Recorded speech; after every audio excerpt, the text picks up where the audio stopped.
A single boot print in frozen mud, half filled with crimson ice.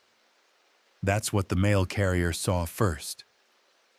What happened next would force an entire state to ask how evil could hide so completely in plain sight.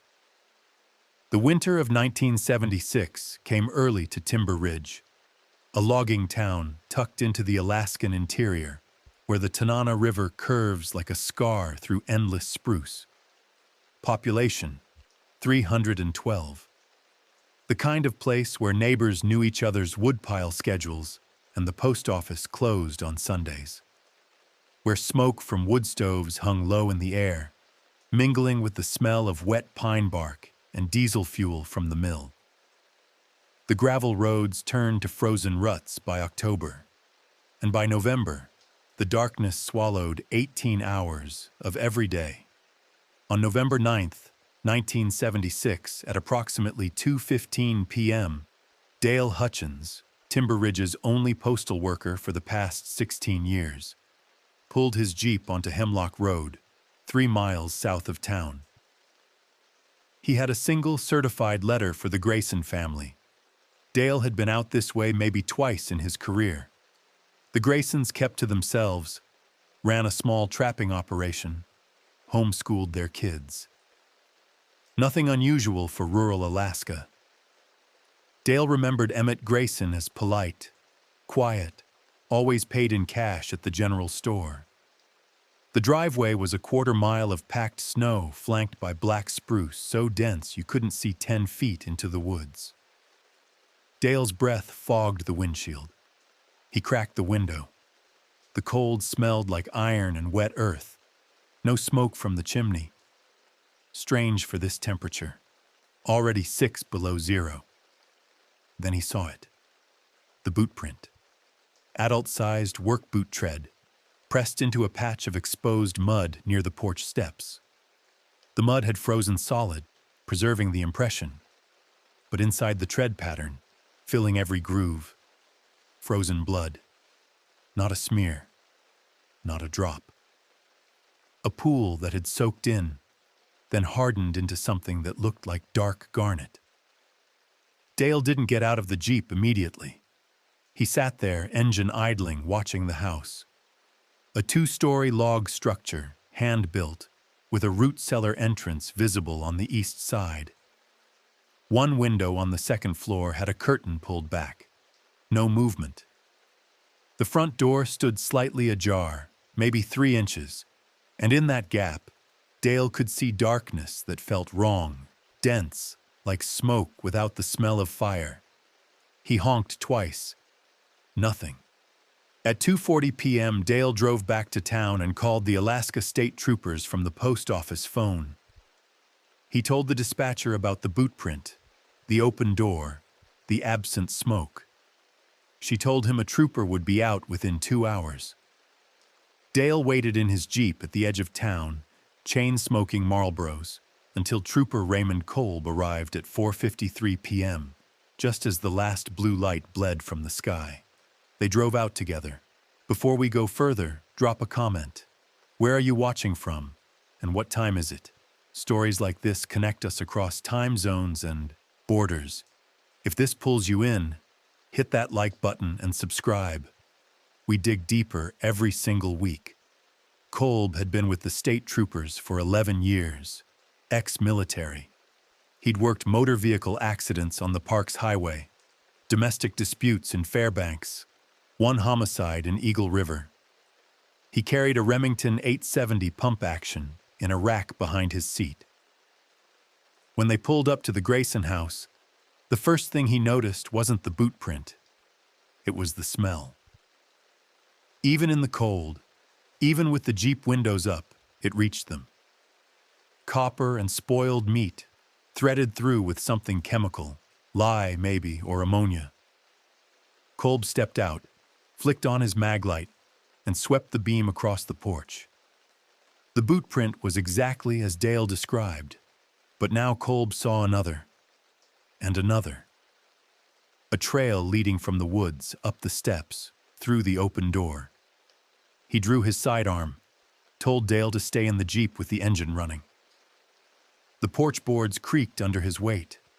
The darkness inside the doorway seemed to pull at the flashlight beam. Kolb shouldered the door open fully. The main room was neat, almost too neat. A wood stove in the corner, cold. A kitchen table with 4 chairs. Jackets hung on pegs. Boots lined up by the door. 2 adult pairs, 3 children's sizes. Everything in its place, except the floor. The hardwood planks were scrubbed clean, but in the seams between boards, Kolb saw residue. Dark, oxidized, the color of rust. He knelt, touched a seam with his gloved finger. Flakes came away. He didn't need a lab to know what it was. He called out, "Alaska State Troopers, anyone here?" The silence was absolute. Then, from somewhere above, 2nd floor maybe, a single creak. The slow shift of weight on old wood. Kolb's flashlight beam found the staircase. What would you do standing in that room, knowing something was upstairs, but not what or who? He placed 1 boot on the first step, and the entire house seemed to hold its breath. What Trooper Kolb found in the next 6 minutes would require the intervention of the FBI, 3 forensic teams, and a congressional inquiry that remains partially classified to this day. But none of that mattered in the moment he reached the top of those stairs and saw what the Graysons had been hiding. The 2nd floor hallway stretched 12 feet, ending in a closed door. Every instinct Raymond Kolb had learned in Vietnam told him to back down those stairs and wait for reinforcement. 3 doors lined the hallway, 2 open, 1 closed. Kolb swept his flashlight left.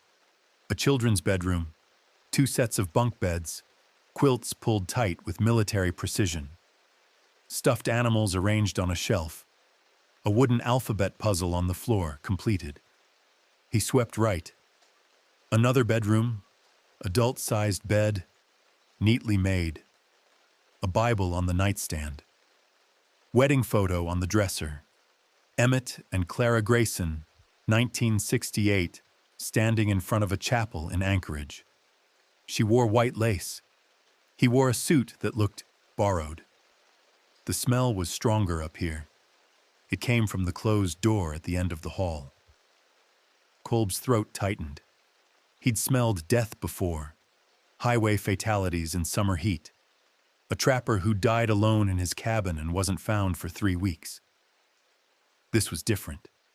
Layered. Old and fresh at once, with that chemical edge cutting through like a blade. He reached the door, pressed his ear against it. Heard nothing. Tried the handle. Locked. He stepped back, raised his boot, and kicked just below the knob. The frame splintered. The door swung inward. The room had been a storage space once. Exposed rafters, unfinished walls, a single bare bulb hanging from a cord. Now it was something else entirely. The floor was covered in plastic sheeting, the heavy-duty kind used for painting or construction.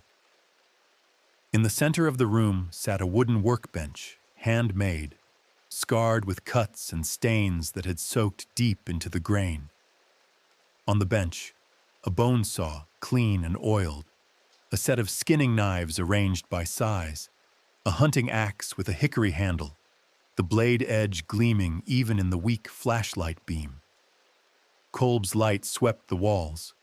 They were lined with shelves, mason jars, dozens of them, filled with clear liquid. And inside the jars, he forced himself to look, to catalog, to become the professional observer his training demanded. Preserved organs, small ones.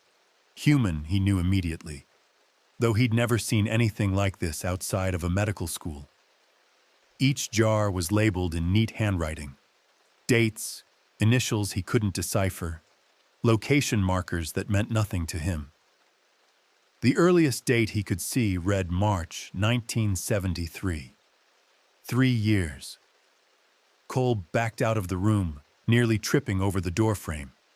He descended the stairs with his weapon drawn, breath coming in short bursts that clouded the freezing air. Dale Hutchins was still in the Jeep, smoking, and when he saw Kolb's face in the flashlight beam, he knew. "Get on the radio," Kolb said. "Tell dispatch we need the major crimes unit, the medical examiner, and every available trooper within 100 miles. Tell them we have a crime scene. Multiple victims. Tell them—" He stopped, swallowed. "Tell them to bring body bags." Dale's cigarette fell from his fingers into the snow, still burning. The workshop held answers. The woods held bodies. By 10:30 p.m., the scene was flooded with portable lights powered by generators. 8 state troopers, 2 detectives from Fairbanks, and Dr. Patricia Arneson, the state medical examiner who'd driven 4 hours through sub-zero darkness. They photographed everything, cataloged every jar, every tool, every frozen boot print. Dr. Arneson counted 47 jars on those shelves, 47 separate specimens. She would later testify that based on tissue degradation and preservation quality, the collection spanned at least 4 years, possibly longer. But here's what paralyzed the investigation in those first hours. No bodies. Not in the house, not in the immediate yard, not in the root cellar that Kolb had searched with his service weapon drawn and his heart hammering. The Grayson family, Emmett, Clara, and their 3 children, ages 5 through 12, had vanished. Detective Marcus Haywood, who'd worked the Ted Bundy Washington cases before transferring to Alaska, stood in that upstairs room at 11:45 p.m. and asked the question everyone was thinking: are they victims or perpetrators? The house offered contradictory evidence. Downstairs, a family Bible with birth dates carefully recorded, children's homework on the kitchen counter marked with gold stars, a grocery list on the refrigerator. Upstairs, a butcher's workshop that suggested practice, patience, and planning. Haywood found the first real clue at 12:20 a.m., tucked inside the Bible. A folded piece of paper, newspaper actually, clipped from the Fairbanks Daily News Miner, dated August 14th, 1974. The article reported the disappearance of a 17-year-old girl named Michelle Carver, last seen hitchhiking on the Parks Highway near Nenana. The clipping had been carefully cut out, the edges precise. There were others. 7 more newspaper clippings hidden throughout the house, inside books, taped under drawer bottoms, folded into the lining of a winter coat. Each one reported a missing person. 2 were hitchhikers. 3 were runaways. 1 was a drifter working seasonal fishing jobs. 1 was a 43-year-old woman who'd walked away from a broken-down car near Delta Junction and never returned. All had disappeared along a 150-mile stretch of the Parks Highway between Fairbanks and Denali, all between 1972 and 1976. None had been found. Until now, no one had connected them. Dr. Arneson, examining the jars by the harsh light of a portable halogen, made a discovery that would shift the entire investigation. Several jars contained tissue samples from multiple sources, different blood types, different genetic markers that even basic 1970s testing could distinguish. The Graysons hadn't been collecting from one victim. They'd been collecting from many. At 1:50 a.m., Trooper Kolb stood outside in the cold, watching his breath turn to frost in the generator lights, when he heard Dale Hutchins shout from near the tree line. Dale had wandered 30 yards into the woods to urinate. His flashlight had caught something that didn't belong, a glint of metal, unnatural, reflecting back at him from the base of a spruce tree. It was a chain. Heavy gauge, the kind used for logging equipment. One end was padlocked around the tree trunk. The other end disappeared under a thin layer of snow and frozen pine needles. Kolb and 2 other troopers followed the chain. It ran 15 feet to a second tree, then to a third, then to a fourth. A perimeter, marking something. In the center of that perimeter, they found the first body, or what was left of it. Shallow grave, barely 18 inches deep, partially exposed by animal activity. Female, they thought, though exposure and decomposition made immediate identification impossible. She wore the remnants of jeans and a denim jacket. On her left wrist, a turquoise bracelet. Michelle Carver's mother had described that exact bracelet to police in 1974. How many more were out there, buried in those woods under the snow and darkness? And where were the Graysons? Dawn broke at 9:47 a.m., but the light barely penetrated the spruce canopy. By then, the search grid had expanded to cover 40 acres, and what they were finding made seasoned investigators physically ill. The temperature had dropped to 14 below zero. Frozen ground meant digging was brutal, methodical work. Pickaxes and pry bars before shovels. The FBI had arrived at 6:30 a.m. with ground-penetrating radar, cadaver dogs, and a mobile command unit. Special Agent Linda Morse took operational control. She'd worked the John Wayne Gacy excavations in Chicago the previous year, supervised the removal of 29 bodies from a crawl space. She thought she'd seen the worst humanity could offer. Alaska would prove her wrong. The cadaver dogs hit on 17 separate locations within the first 3 hours. 17. The handlers, seasoned professionals from Anchorage PD, had never seen their animals react with such consistent, frantic signaling.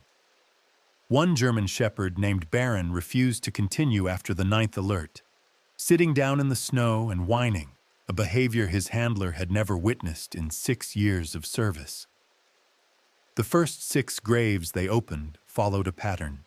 Shallow burial, 18 to 24 inches deep. Bodies in various states of decomposition, some reduced to skeletal remains with tissue remnants, others more recently deceased. All showed signs of dismemberment, clean cuts suggesting sharp tools and anatomical knowledge. Limbs had been removed, though not all were buried with the torsos. Dr. Arneson, working in a tent heated by propane, noted that the dismemberment appeared post-mortem in most cases. Small mercy. Most cases. The 7th grave was different. They found it at 11:20 a.m., 20 yards east of the main cluster. The cadaver dog had alerted, then backed away, hackles raised. When the excavation team cleared the frozen topsoil, they found a wooden crate, pine boards nailed together with carpenter's precision.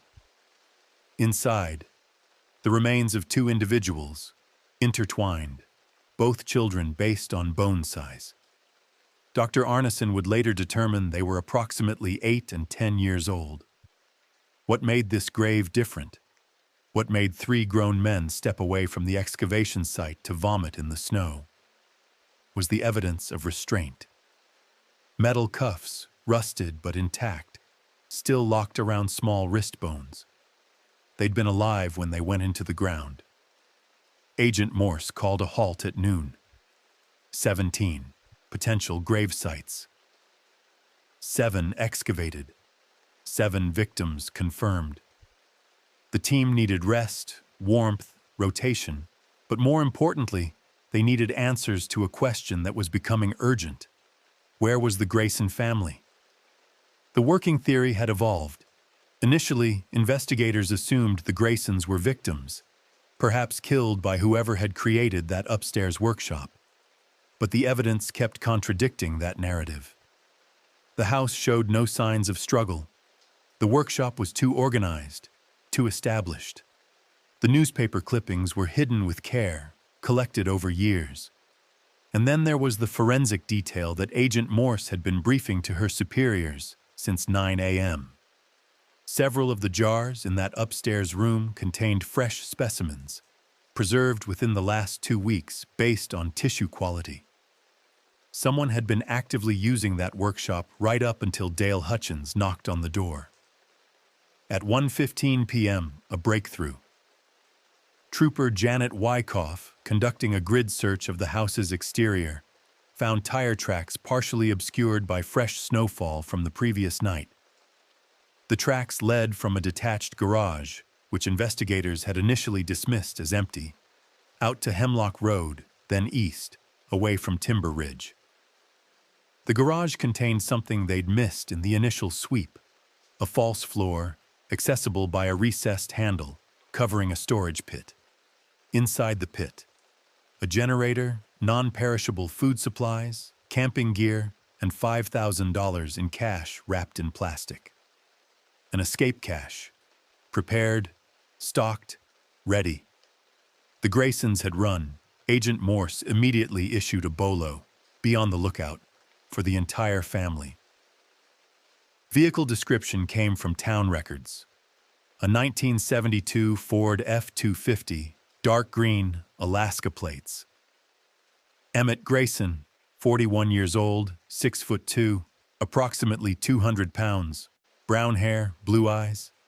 Clara Grayson, 38, 5'6", slender build, blonde hair, green eyes.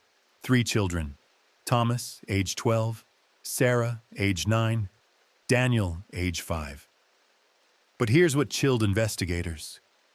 Nobody in Timber Ridge could provide recent photographs. The Graysons didn't attend town events, didn't visit the school, didn't socialize. The last verified sighting of the children was in August, 3 months prior, when Clara had bought school supplies at Timber Ridge General Store. The clerk remembered because Clara paid in cash and declined a receipt, unusual enough to stick in memory. What else about this family had people noticed but dismissed? Detective Haywood interviewed 32 Timber Ridge residents over the next 6 hours. The pattern that emerged was unsettling in its mundanity. The Graysons were quiet, polite, paid their bills. Emmett worked odd jobs: carpentry, equipment repair, seasonal work at the mill. Clara was homeschooling the children, she'd told the few neighbors who asked. They attended church in Fairbanks occasionally, someone thought, though which church nobody could specify. They kept to themselves, which in rural Alaska wasn't unusual. Privacy was currency. Nobody asked too many questions, except one person had noticed something. Margaret Teague, age 71, lived on Birch Road, 2 miles south of the Grayson property. She told Detective Haywood that she'd seen the Grayson truck driving past her house multiple times over the past 4 years, always late at night, 11 p.m. or later. Always heading east on the access road that eventually connected to the park's highway. She mentioned it once to her husband, who dismissed it. Trappers kept odd hours, nothing strange about night driving. But Margaret noticed something else. Sometimes, when the truck passed, she could see into the covered bed through a gap in the tarp. Once, in July of 1975, she'd seen what looked like a person sitting in the truck bed. Just sitting there, very still. She'd assumed it was one of the Grayson children, but the figure seemed too large. And it was summer, warm enough. So why was someone riding in the back instead of the cab? She'd thought about calling the troopers, but what would she say? That she saw someone in a truck? She'd felt foolish even considering it. How many others had seen something, felt that whisper of wrongness, and dismissed it because it seemed too small, too uncertain, too invasive to pursue? By 6 p.m., the search grid had expanded to 60 acres. 10 graves excavated, 10 victims confirmed, though identification would take weeks. Dental records, missing persons reports, forensic reconstruction. The oldest remains dated back at least 5 years based on decomposition. The newest was estimated at 3 to 4 weeks old. Dr. Arneson made a presentation to the investigative team at 7:30 p.m. in the mobile command unit. her voice steady despite exhaustion. Based on the jar collection, the burial evidence, and the timeline suggested by newspaper clippings, she estimated they were looking at a minimum of 15 victims, possibly as many as 25. The true number might never be known. Alaska's wilderness could swallow evidence forever. Agent Morse asked the question everyone was avoiding.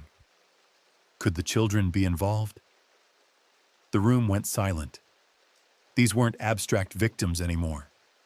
3 children, one barely school age, were either captives, witnesses, or participants in something that defied comprehension. The oldest, Thomas, would be 12. Old enough to understand, old enough to help, old enough to be conditioned. At 8:41 p.m., the Alaska State Troopers received a phone call from a gas station attendant in Tok, a small town 190 miles east of Timber Ridge, right on the Canadian border. A family matching the Grayson description had stopped for fuel at approximately 7:15 p.m. Dark green Ford truck. Man, woman, 3 children. The attendant remembered because they paid in cash, a $100 bill, and the children didn't speak, didn't move. Just sat in the truck cab staring straight ahead while the parents handled the transaction. The attendant had written down the license plate. It matched. The Graysons were heading for Canada, less than 90 miles away, where jurisdictional complexities could bog down pursuit for days. Agent Morse coordinated with Canadian authorities and Alaska Highway Patrol. Roadblocks went up at 11 p.m. at the border crossing, but the truck never arrived. Somewhere between Tok and the Canadian border, on a stretch of highway flanked by millions of acres of wilderness, the Grayson family vanished again. What would you do with a 100-mile head start and a landscape designed for disappearing? A roadblock on the Alaska-Canada border is theater performed for an audience of trees and darkness. The Graysons understood something most people never consider. Alaska has 10,000 miles of unmapped logging roads, hunting trails, and mining access routes threading through wilderness where entire towns could hide. Highway Patrol Sergeant David Cross stood at the border checkpoint at 2:30 a.m. on November 10th, watching headlights approach through the darkness. Each vehicle slowed, windows rolled down, faces illuminated by flashlight beams. Families returning from hunting trips, truckers hauling supplies, a young couple who'd eloped in Fairbanks, no green Ford F-250, no Graysons. By dawn, 53 vehicles had passed through. None matched. Agent Morse, operating from the Mobile Command Unit back in Timber Ridge, studied topographic maps with Detective Haywood. The stretch between Tok and the border crossing offered 37 potential turnoffs, most unmarked, some barely visible unless you knew they existed. Forest Service roads, abandoned mining tracks, winter hunting trails accessible only by 4-wheel drive. The Graysons could have taken any one of them and been swallowed by landscapes so vast that search helicopters could fly for hours without seeing human evidence. But Morse had worked enough fugitive cases to know something crucial. Runners need resources: food, fuel, shelter. The Graysons had $5,000 cash and survival gear, but winter in interior Alaska wasn't survivable indefinitely, especially with 3 children. They'd have to surface, make contact, take risks, unless they'd already planned for this. At 7:15 a.m., a Forest Service ranger named Tom Bridwell called the tip line. He'd been listening to radio reports about the Grayson case, and something had triggered his memory. 3 months prior, late August, he'd encountered a family camping off the Nebezna Road, a remote route that dead-ended 60 miles into the Wrangell St. Elias wilderness. A man, woman, and 3 children. They had a wall tent, a month's worth of supplies, And they'd been friendly enough when Bridwell stopped to check their permits. Said they were homeschooling, teaching the kids wilderness survival. Bridwell had noted they seemed exceptionally well-equipped. Not tourists, not casual campers. People who knew what they were doing. He couldn't be certain, but the description matched. Same age ranges for the children. Same general appearance for the parents. Morse dispatched a team immediately. The Nebezna Road was 8 hours from Timber Ridge by the fastest route, longer in winter conditions. If the Graysons had established a secondary camp out there, a fallback position, they might have headed straight for it from Tok. The turnoff was 60 miles before the border checkpoint. While that team mobilized, the excavation work continued in the woods behind the Grayson house. By noon on November 10th, they'd opened 13 graves, 13 confirmed victims. The patterns Dr. Arneson documented were becoming clearer and more disturbing. Victims ranged from teenage to middle-aged, both male and female. All had been reported missing along the park's highway corridor over a 6-year period. Several showed evidence of prolonged captivity before death. Healed fractures, pressure ulcers, restraint marks on bone that indicated weeks or months of immobilization. The workshop wasn't for killing. It was for keeping. The 14th grave was different in a way that shifted the entire investigation. They found it at 1:40 p.m., separated from the main cluster by nearly 100 yards. Deeper than the others, almost 4 feet down, and marked with a cairn of stones arranged in a deliberate pattern. When they excavated, they found a metal box, welded shut, heavily corroded. Bolt cutters couldn't breach it. They had to use an acetylene torch. Inside, bones. Small bones. An infant, Dr. Arneson determined, probably newborn or close to it. No soft tissue remained. Time of death, at least 7 years prior, possibly longer. But what made this discovery critical was what else they found in the box. A handwritten letter, sealed in plastic, water-damaged but partially legible. The letter was addressed to whoever finds this, dated May 1969, signed by Clara Grayson. The portions they could read were fragmentary, but the content was clear enough to reconstruct the broad strokes. Clara writing about the gift they'd been given, about understanding what most people can't, about raising their children to see the truth. The language was religious, fervent, disturbed. She referenced biblical passages, distorted interpretations of Leviticus and Deuteronomy, and something she called the family covenant.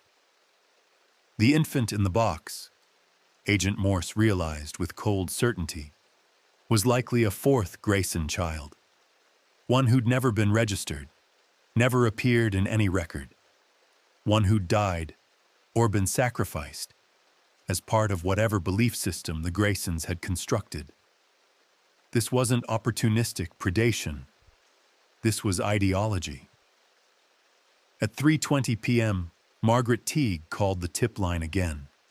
She'd remembered something else. In October of 1974, she'd been walking her property line near the creek that separated her land from the Grayson tract. She'd heard singing, children's voices actually, coming from the direction of the Grayson house. She'd paused to listen because it was pretty, harmonious, but then she'd recognized the tune. It was a hymn, Bringing in the Sheaves, one she'd sung in church as a girl. Except the words were wrong, different. She couldn't make out the exact lyrics from that distance, but the cadence was off, and certain words she caught didn't match the original. Words like harvest and offering and something that sounded like blood covenant. She'd mentioned it to her husband, who'd said homeschool families often modified songs for teaching purposes. Nothing concerning. But Margaret had felt uncomfortable enough that she'd avoided that property line for months afterward. What were those children being taught behind closed doors, while the rest of Timber Ridge went about normal life? The team reached the Nebezna Road location at 4:50 p.m., just as daylight was fading. The campsite was exactly where Ranger Bridwell had indicated, a clearing 50 yards off the road, sheltered by spruce and overlooking a frozen creek. The wall tent was gone, but evidence of extended occupation was clear. A fire pit with substantial ash accumulation, a latrine trench, trash buried in a shallow pit, cans, packaging, debris that suggested weeks of habitation, and something else. A wooden structure, partially concealed by brush, 8 feet by 10 feet, built low to the ground with a reinforced door and a padlock hanging open. The interior smelled of earth and urine and fear. Scratch marks on the walls. A chain bolted to a support beam. Empty now, but recently used. The chain showed fresh wear. The scratches hadn't accumulated dust. They'd been keeping someone here. Trooper Melissa Kwan found the second piece of critical evidence at 5:30 p.m., buried under pine needles 30 feet from the structure. A wallet.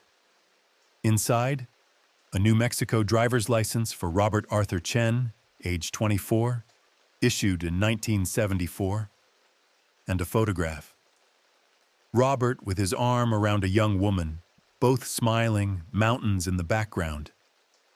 Chen had been reported missing in July of 1976, last seen hitchhiking near Fairbanks, heading north to find work on the Trans-Alaska pipeline.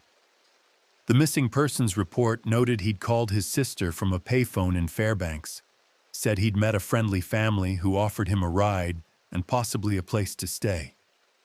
That was the last anyone heard from him. He'd been missing for 4 months. His body was likely somewhere in those woods behind the Grayson house, waiting to be excavated.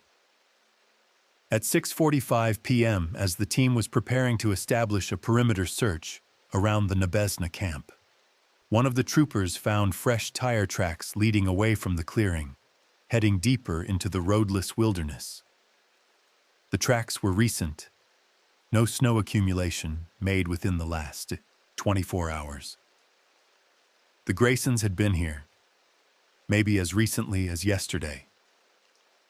Agent Morse made a decision: full wilderness pursuit, helicopters with thermal imaging, ground teams with trackers, coordination with every law enforcement agency in eastern Alaska. The Graysons were running, but they were constrained by terrain, weather, and the need to care for 3 children. They couldn't run forever. But as darkness settled over the Wrangell Mountains and the temperature dropped to 20 below zero, Morse felt the nagging doubt that had plagued her since finding that first grave. What if the children weren't a constraint? What if they were part of the hunting pack? The thermal imaging cameras picked up nothing but wildlife: moose, bears, denning for winter, the heat signatures of small mammals moving through frozen underbrush. 60 square miles of wilderness, and the Graysons had disappeared into it like smoke. The helicopter search began at first light on November 11th, 7 a.m. sharp. 2 Bell helicopters equipped with FLIR, forward-looking infrared, sweeping grid patterns over the Nebezna wilderness. Pilots radioed coordinates to ground teams who followed on snowmobiles and skis.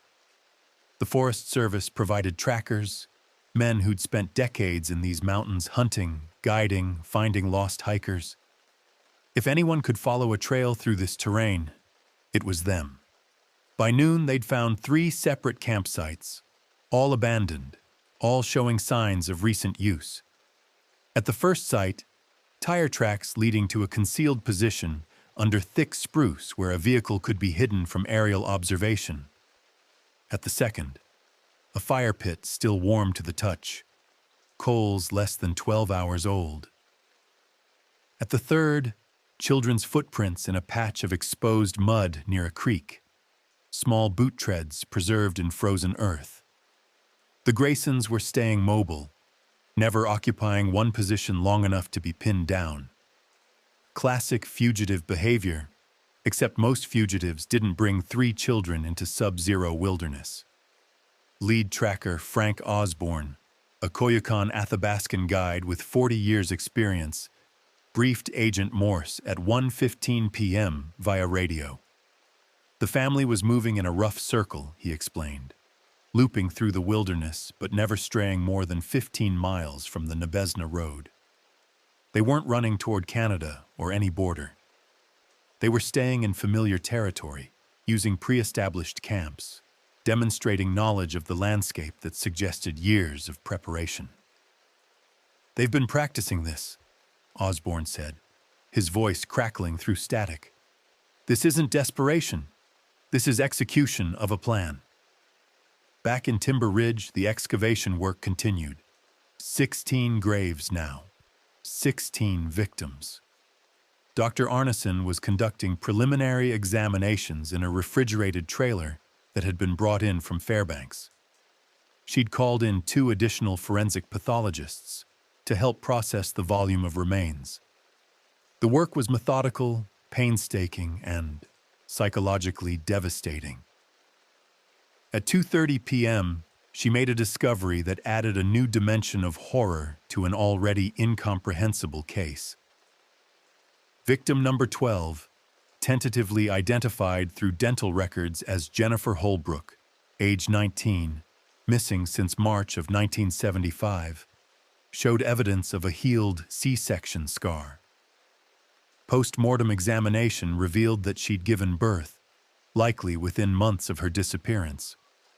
But there was no infant buried with her, no evidence of a child in any of the other graves. Dr. Arneson stood in that trailer, staring at X-rays, and asked aloud the question that would haunt investigators for years. Where are the babies? Agent Morse received the report at 3 p.m. She sat in the mobile command unit, surrounded by maps and case files and coffee gone cold, and felt the architecture of the case reshape itself. This wasn't just about serial murder. The Graysons had been taking young women, keeping them captive long enough to... She couldn't finish the thought. Couldn't let herself imagine what that meant for the Grayson children. Thomas, Sarah, Daniel. Were they victims? Products of captivity? Or were Clara and Emmett their biological parents, and the entire family unit was... Some truths are too dark to examine in full light. At 4:20 p.m., the helicopter pilots reported a potential sighting. Smoke rising from a heavily forested area 8 miles northeast of the last known campsite. Ground teams converged on the location, moving fast through deepening snow. They reached the site at 5:45 p.m., just as daylight was failing. Another abandoned camp. Fire still burning. Food cooking in a pot hung over flames. Canned stew still warm. Sleeping bags laid out in a tent. And in the center of the camp, something that stopped every member of the team cold. A doll. Child-sized, homemade, sewn from cloth and stuffed with pine needles. The face was crudely drawn but detailed enough to be recognizable. A woman's face, dark hair, eyes wide with terror. Pinned to the doll's chest, a photograph. Michelle Carver, the 17-year-old hitchhiker from 1974. The first victim they'd identified from the newspaper clippings. The doll was sitting upright, positioned to face the trail the team had used to approach the camp. They'd been watched. The Graysons knew they were being followed, knew exactly where the pursuers were, and had left this message. "We see you." Trooper Kwan picked up the doll with gloved hands, and underneath it she found a note, handwritten on lined paper torn from a child's notebook. The handwriting was careful, practiced, the letters formed with elementary school precision. "We learned all their names. Mama says it's important to remember. They're part of the family now. Thomas." The 12-year-old had written this, had constructed this display, had understood enough to make it a taunt. Agent Morse, receiving the report via radio, made a decision that would be debated in law enforcement circles for years afterward. She ordered the ground teams to continue pursuit regardless of darkness or weather conditions. The Graysons couldn't be allowed to maintain the initiative, couldn't be given time to prepare more positions, couldn't be permitted to control the pace of this hunt. But Frank Osborne, the lead tracker, pushed back. He'd been in these mountains during November nights, 25 below zero, wind chill driving it lower. Visibility measured in feet, not miles. The pursuit teams were at risk of frostbite, disorientation, fatal accidents. The Graysons, clearly intimately familiar with this terrain, held every advantage after dark. "You send people out there tonight," Osborne said. "You're not going to get all of them back." Morse weighed the options. Risk lives to maintain pressure, or give the Graysons 12 hours of darkness to widen their lead. She compromised. Thermal imaging helicopters would continue aerial sweeps through the night. Ground teams would establish a perimeter around the known campsite locations and maintain radio contact. At first light, the pursuit would resume in force.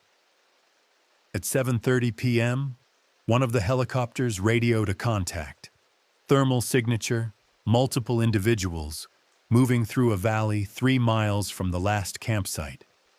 The signature showed 5 distinct heat sources, consistent with 2 adults and 3 children. The helicopter crew requested permission to descend, illuminate the targets, attempt verbal contact. Morse approved. The helicopter dropped to 200 feet, flipped on its spotlight. The figures below stopped moving. For perhaps 10 seconds, they stood frozen in the light. 5 silhouettes against snow, tiny at that distance, their faces invisible. Then they scattered. Not running blindly, but splitting up with practiced coordination, each figure moving in a different direction, disappearing into the tree cover. The helicopter tried to follow, but the thermal signatures fragmented, dispersed, became impossible to track individually through the dense canopy. 5 people had become ghosts in less than a minute. At 9:20 p.m. back in Timber Ridge, Detective Haywood was re-interviewing residents when an elderly man named George Pritchard approached him with information he'd been reluctant to share. Pritchard had lived in Timber Ridge since 1948, worked at the lumber mill for 30 years before retiring. He knew everyone, remembered everything. He told Haywood that Emmett Grayson's father, the children's grandfather, had been a circuit preacher in the 1940s and 50s, traveling through remote Alaska communities, delivering sermons that were a little off, Pritchard said. Fire and brimstone, but weirder. Talk of blood sacrifice, of the old covenants, of God demanding more than prayers and tithing. The elder Grayson had been asked to leave several communities. Eventually, he'd settled somewhere in the interior, built a cabin, stopped preaching publicly. Pritchard had met Emmett once in the 1960s, shortly after Emmett had moved to Timber Ridge. They'd talked about carpentry, about building techniques, nothing strange. But Emmett had mentioned his father, said the old man was still alive, still living in that remote cabin, still devoted to the true faith. "Where's the cabin?" Haywood asked. Pritchard pulled out a topographic map, studied it for several minutes, then pointed to a location in the Wrangell foothills, approximately 20 miles from the Nebezna Road, where the current pursuit was concentrated. The grandfather might still be alive, might be providing shelter, supplies, support, might be the reason the Graysons could sustain themselves in this wilderness. Agent Morse received this information at 10:30 p.m. She updated the search parameters immediately. Find that cabin. That was the anchor point, the safe haven, the place where this hunt would end. But finding a single structure in 20 miles of frozen wilderness at night, with a family actively evading detection, was like finding a specific snowflake in a blizzard. At 11:50 p.m., the temperature dropped to 30 below zero. The helicopter crews reported icing on the rotors, dangerous flying conditions. Reluctantly, Morse ordered them to land and wait for dawn. In the darkness between midnight and sunrise, the Graysons moved through their mountains, and the pursuers could only wait and wonder. What were those children thinking, feeling, believing as they ran through the frozen night with parents who taught them that murder was worship? At 5:43 a.m. on November 12th, a trapper named Vincent Sharp was checking his line 15 miles into the Wrangell foothills when he saw footprints that shouldn't exist. Fresh tracks, made within the last few hours, crossing a frozen creek bed in a location so remote that Sharp hadn't seen another human being in this area for 3 years. Sharp had been trapping lynx and marten in these mountains since 1962. He knew every ridge, every valley, every game trail. He also knew that the Alaska State Troopers were searching for a family somewhere in this wilderness. He'd heard it on his portable radio the previous evening. The footprints were small, children's sizes mixed with adult treads. Heading northeast toward a section of forest so dense and steep that even experienced outdoorsmen avoided it. He radioed the coordinates to the search command at 6:15 a.m. By 7:30, 3 teams were converging on the location. Frank Osborne led the primary unit, 6 troopers on snowmobiles, equipped with cold weather gear and enough supplies for a 48-hour pursuit if necessary. The helicopter crews lifted off at first light, visibility marginal in the gray dawn, temperatures still holding at 28 below zero. Osborne and his team reached the creek bed at 8:05 a.m. The tracks were exactly as Sharp had described. 5 sets of prints, moving with purpose, not wandering. Whoever made these tracks knew where they were going.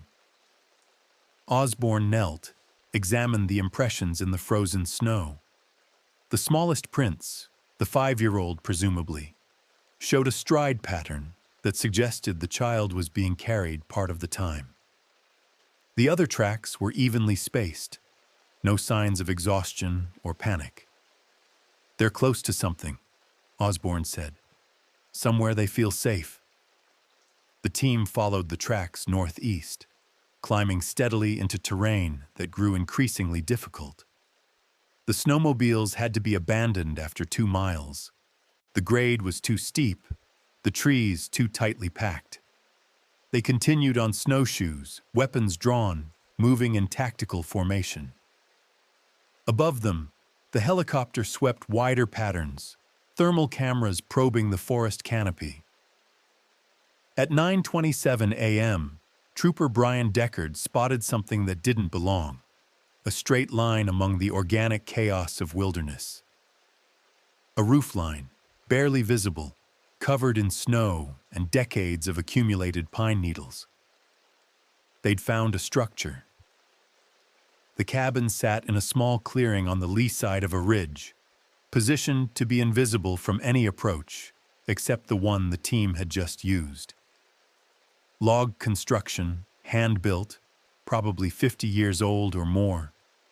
A stone chimney, no smoke visible. Windows covered with wooden shutters from the inside. A woodpile under a lean-to, stacked with enough fuel to last through winter. And most importantly, fresh footprints leading to the door. Osborne signaled his team into position. Standard high-risk entry protocol. 2 men on the door, 4 covering possible exits. The helicopter held position 200 yards out, ready to provide aerial support if the family tried to run. Osborne approached the cabin door. "Alaska State Troopers, we know you're inside. We need you to come out with your hands visible. No one needs to get hurt here. Silence. No movement from inside. No sound. He repeated the command. Same result. At 9:41 a.m., Osborne made the tactical decision to breach. 2 troopers hit the door with a battering ram.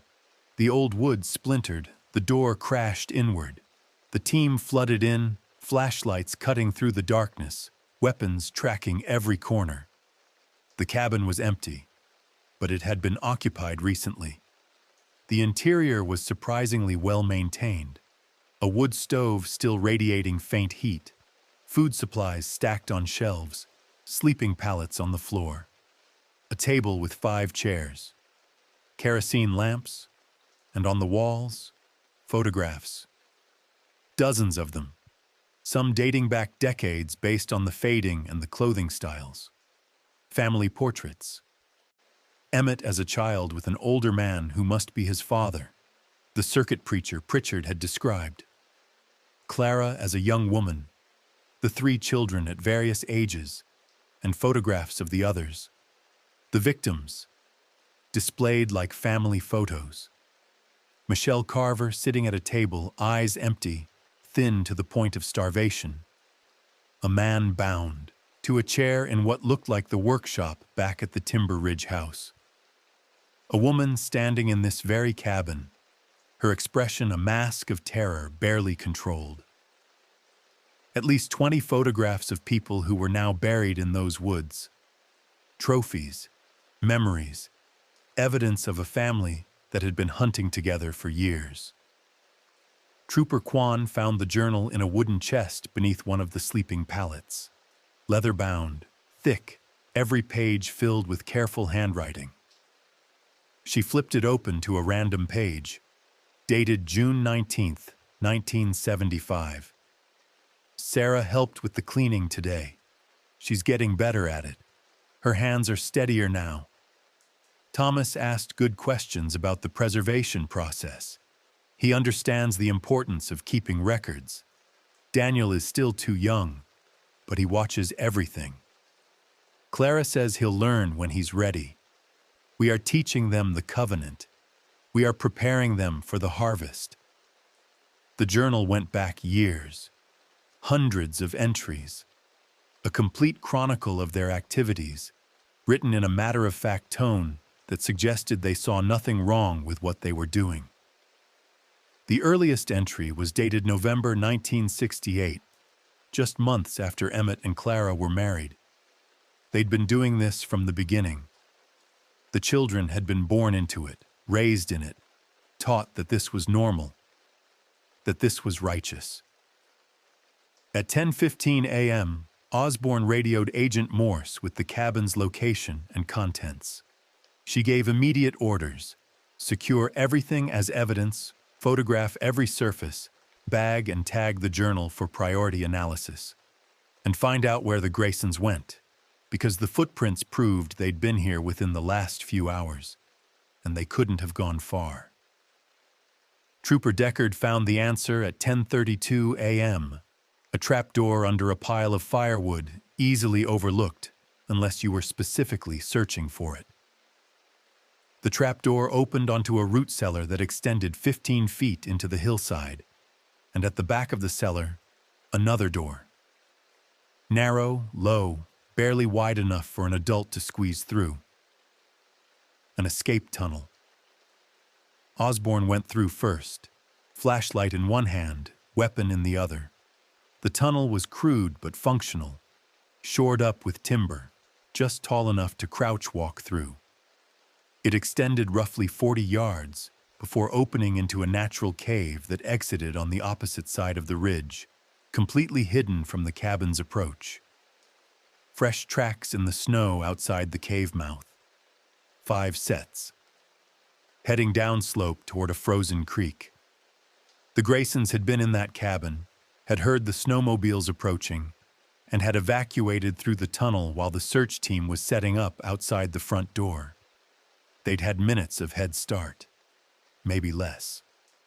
Osborne called in the helicopter, gave them the new coordinates. The pursuit resumed at 10:45 a.m., but something about this bothered him. The Graysons could have stayed hidden in that tunnel system, could have waited for the search team to clear the cabin and then slipped away after dark. Instead, they'd run immediately in daylight, leaving tracks that were almost too easy to follow. "They want us to chase them," Osborne said over the radio to Agent Morse. "I think they're leading us somewhere." At 11:20 a.m., the helicopter crew reported visual contact. The five figures were moving through a valley, not attempting to hide, walking in single file down the center of a frozen creek bed where they'd be visible from the air. When the helicopter descended to 300 feet, the figures stopped and looked up. Then Emmett Grayson, identifiable by height and build, did something that made the pilot's blood freeze. He waved, a simple, friendly gesture. Then he pointed toward a ridgeline to the east and began walking in that direction, the rest of his family following. "He's showing us where to go," the pilot radioed. "What do you want us to do?" Agent Morse, listening from the command center, understood immediately. This wasn't a fugitive fleeing capture. This was a guided tour. The Graysons were leading investigators somewhere specific, somewhere they wanted to be found, which meant it was either a trap or a final statement. At 11:53 a.m., ground teams reached the valley where the helicopter had made visual contact. The tracks were clear, deliberate, leading toward a steep ridge covered in dense spruce. Osborne's team followed, weapons ready, every sense screaming warning. They crested the ridge at 12:37 p.m. and looked down into a small basin sheltered on three sides by rock walls. In the center of the basin sat another structure, not a cabin this time, but something older. Stone foundation, partially collapsed walls, a remnant of some 19th century mining operation or trapper's shelter. And standing in front of that structure, waiting, were the Graysons, all five of them. Emmett, Clara, Thomas, Sarah, Daniel, standing in a line, hands visible, making no attempt to run or hide. Thomas, the 12-year-old, held a white cloth tied to a stick, a flag of surrender. But on his face, visible even at 200 yards through binoculars, was something that Osborne would describe later as the most disturbing expression he'd ever seen on a child. The boy was smiling. The standoff lasted exactly 4 minutes before Thomas Grayson spoke the words that would echo through criminal psychology textbooks for decades. "We're ready to show you the rest now?" Agent Morse arrived by helicopter at 1:47 p.m., touching down in the basin with a tactical team from the FBI's Critical Incident Response Group. The Graysons hadn't moved. They stood in that line like a photograph, patient, almost serene. The children wore winter coats too large for their frames. Clara's hands were folded in front of her, as if she were waiting in a church pew. Emmett stared straight ahead, his expression blank as fresh snow. Morse approached with 6 armed agents, flanking her. Standard protocol, weapons drawn, verbal commands, hands visible at all times. But everything about this moment felt inverted, wrong. The Graysons weren't hostages. The children weren't captives crying for rescue. They were a unit, cohesive and calm. "Emmett Grayson," Morse called out. "Clara Grayson. You're under arrest for murder, kidnapping, and multiple federal violations. I need you to lie face down on the ground with your hands behind your head. Children, stay exactly where you are. You're safe now." Emmett didn't move. Instead, Thomas, the 12-year-old, took a single step forward. "We're not running anymore," the boy said. His voice was steady, mature beyond his years. "We finished the harvest. Papa says it's time to rest now. But you need to see what we've done. You need to understand." "Thomas, listen to me," Morse said. trying to make eye contact. Whatever your parents have told you, whatever you think you've been part of, you're a child. You're not responsible. We're here to help you. The boy's smile widened. I'm not the one who needs help, ma'am. You are. You found 16 graves, but there are 33. The number hit like a physical blow. 33 victims. Twice what they'd excavated. Twice the horror they'd already documented. Where? Morse asked. Where are the others? Thomas turned and pointed at the ruined stone structure behind them. Some are in there. The special ones. The ones who gave us children. The ones who made the family grow. The special ones who gave us children. Clara Grayson spoke for the first time. Her voice gentle, almost maternal. The Lord commanded Abraham to sacrifice Isaac. He commanded it to test faith. We've been tested. We've been faithful. And we've been blessed with children when the doctors said I was barren. She looked at Thomas, Sarah, and Daniel with pure love. These are miracles, gifts from the covenant. The pieces assembled themselves in Morse's mind with sickening clarity. Clara had been infertile. The children weren't biologically hers. They'd been taken from captive women, women held long enough to carry pregnancies to term, women who'd then been murdered and buried. Thomas, Sarah, and Daniel had been raised believing they were born from divine intervention, from righteous sacrifice. They'd been taught that their very existence was sacred, that the people their parents killed were offerings, not victims.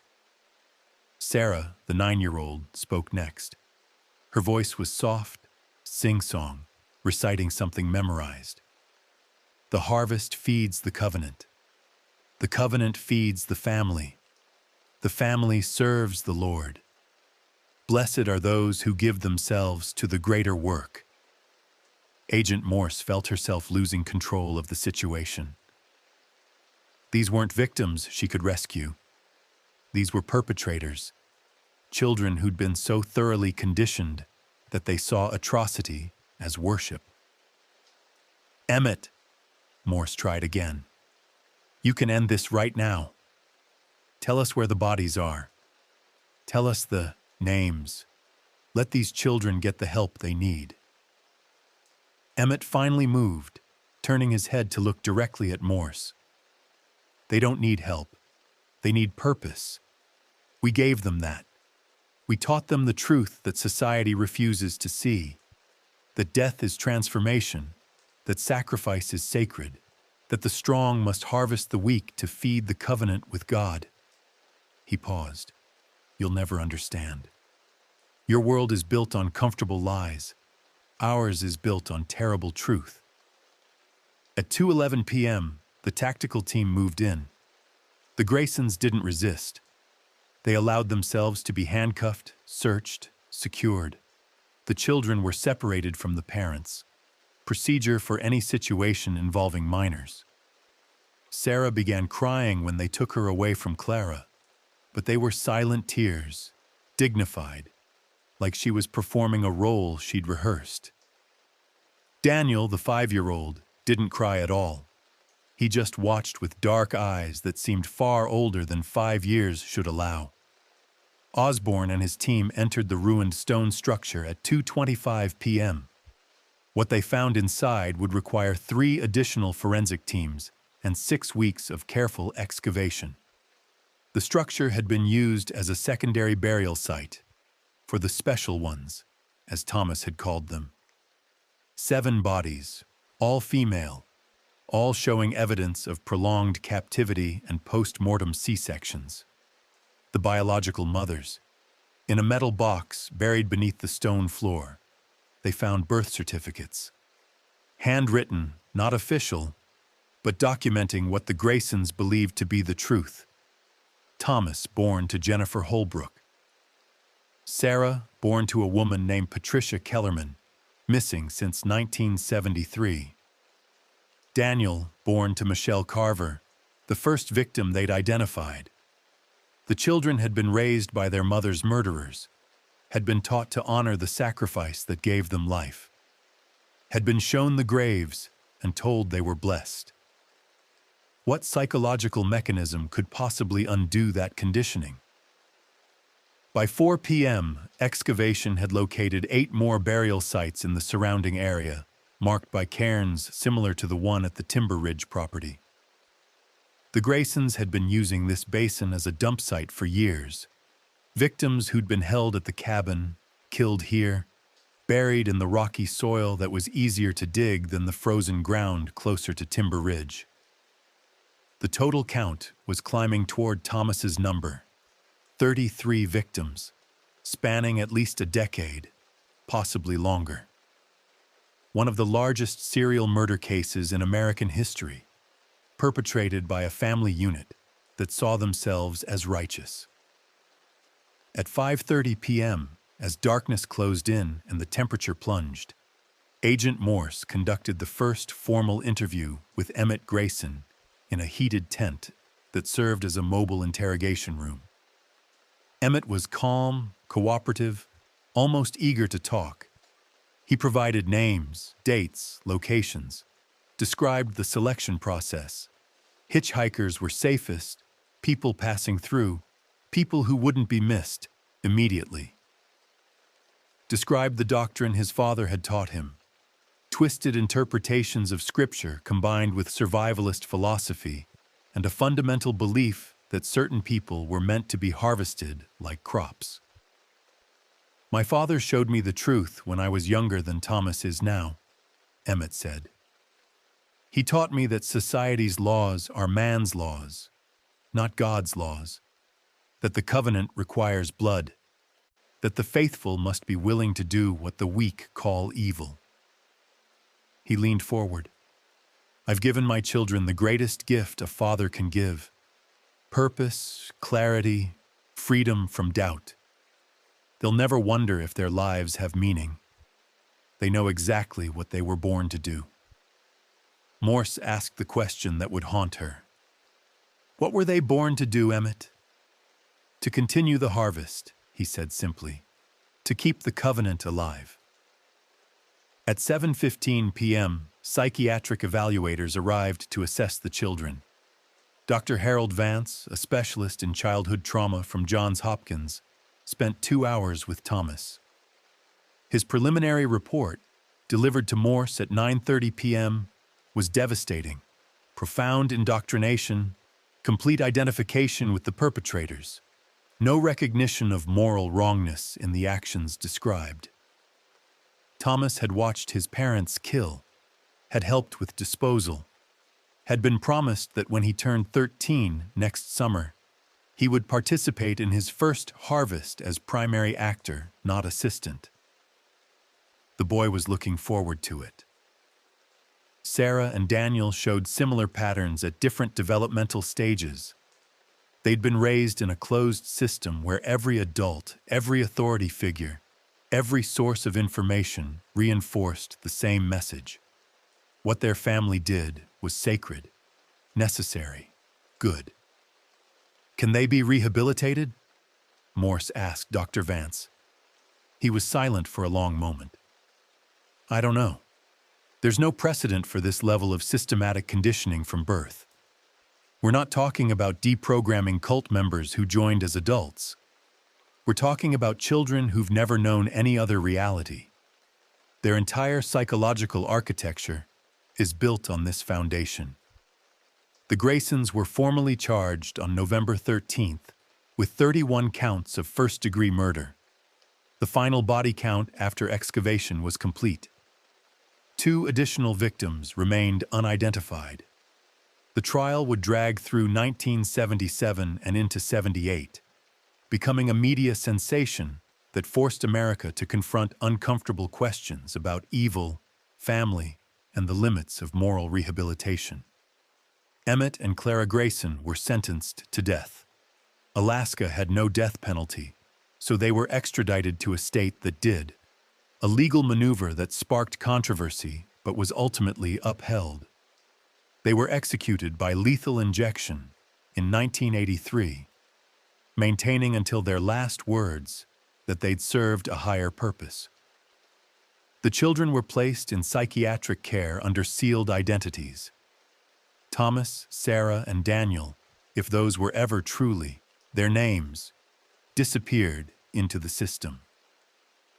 Court records were classified. Their current whereabouts, their current identities, their current mental states remain unknown. Dr. Vance published a heavily redacted case study in 1985, referring to them only as the family unit subjects.